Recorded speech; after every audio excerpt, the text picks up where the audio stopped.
The exact problem you are desperately avoiding right now is the only thing that can save you.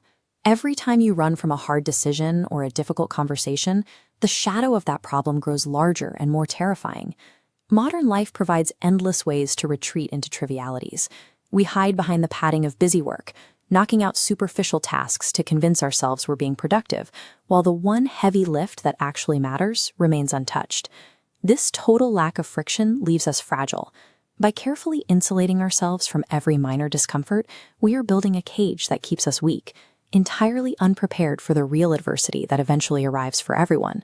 This avoidance is driven by a deep biological mismatch. Our modern nervous system operates on ancient hardware that treats psychological friction, like a stressful email or a looming deadline, the same way it treats a lethal predator. When you run from a predator, your body eventually powers down once the threat is gone. But when you run from an unread email, you trap your brain in a continuous, unresolved stress loop. You endure the physiological toll of the panic without ever achieving the reward of a resolution. Our internal assessment generates the panic we feel. The obstacle itself remains inanimate and indifferent. An email is just pixels. A difficult conversation is just a sequence of sounds. To reconfigure this biological response, we have to install a deliberate psychological protocol, one refined 2,000 years ago by a Roman emperor who lived in a state of constant, high-stakes adversity. Marcus Aurelius operated on a logic of transformation. He viewed every impediment as the raw material for his next move. In his private diary, Meditations, he uses the physics of fire to explain how a trained mind handles difficulty. A small fire is easily smothered by debris, but a roaring blaze uses that exact debris as fuel, consuming the very things meant to obstruct it. Applying this logic requires step 1, the discipline of perception.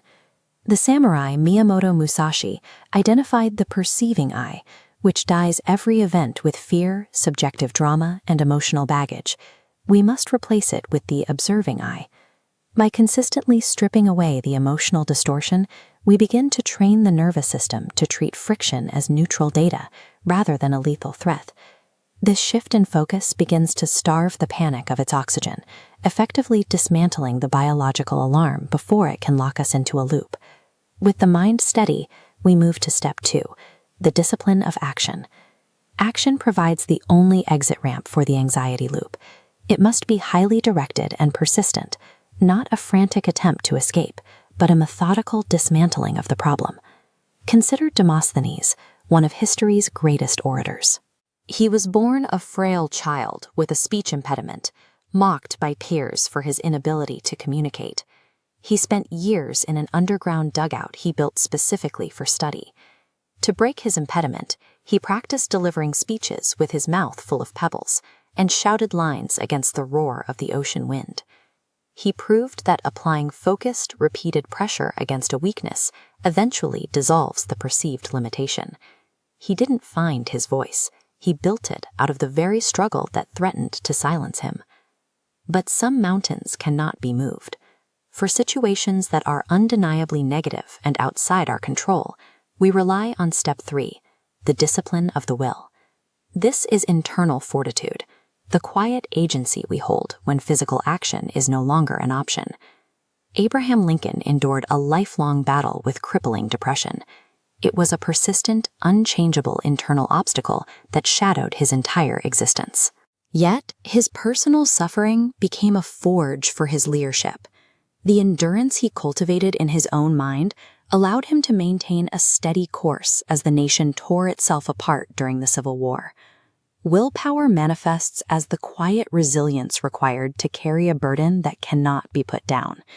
It is the ability to bear and forbear, acknowledging pain while continuing the task at hand.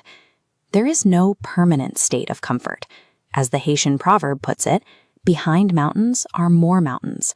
Overcoming one obstacle only brings you to the foot of the next. You must adopt a friction-first protocol. Stop the endless negotiations with your own anxiety. Drop the busy work and walk directly into the exact task you are most desperately trying to avoid. A monster loses its power the moment you stop running and look directly in the eyes.